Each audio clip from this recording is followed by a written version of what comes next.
Video game addiction, an excessive or compulsive use of video games that interferes with daily life.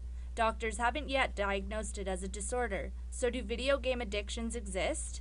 Well, it's a myth. The idea that people can be addicted to games the same way they could be addicted to heroin or meth is just, it's false. I believe that it can be, because anything can be an addiction.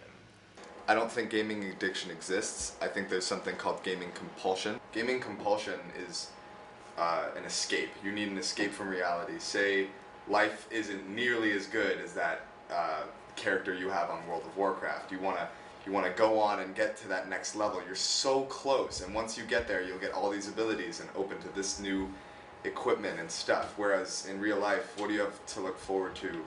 I do find it horribly skewed. There's a huge bias, and it's ridiculous. Like, just the way that they were villainized, really. It was a scapegoat for bad parenting, or, you know, just like a bad home life. People would point at video games and like, oh my goodness, he played Tetris, no wonder he turned out a bad kid. It's become just an ogre living under the bridge that anybody turns to. The monster in the closet, even. When people play games, the chemicals released in their brain is not the same as when they do, like I said, cocaine or meth. Like, it's not the same thing. If you do show a game where suddenly these kids are getting a high off of it and they go back for that high, then I'll totally admit that gaming addiction is real. Anna DiNoto is a graduate student currently studying psychology at Argosy University. She also volunteers at Restart Technology Addiction Recovery. She shared her insight on video gaming and addictions. So I come from a very different perspective than most people in the field of addictions. I don't jump right away and call everyone an addict.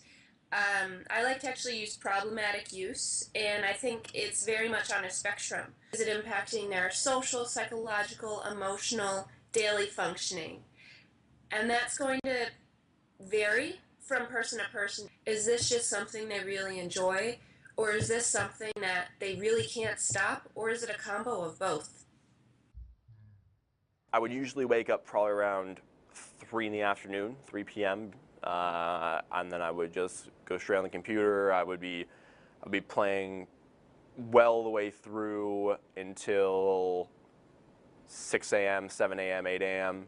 I would have about 2 liters of Coke a day, 3 or 4 bags of chips, whatever else I could find in the house, and pretty much devour that also. You know what? At first, I didn't see it as an addiction, and then it kind of, for at least for me, it kind of all hit me at once, where I realized I was severely overweight, I wasn't sleeping, I was literally in my basement playing about 14 to 16 hours a day.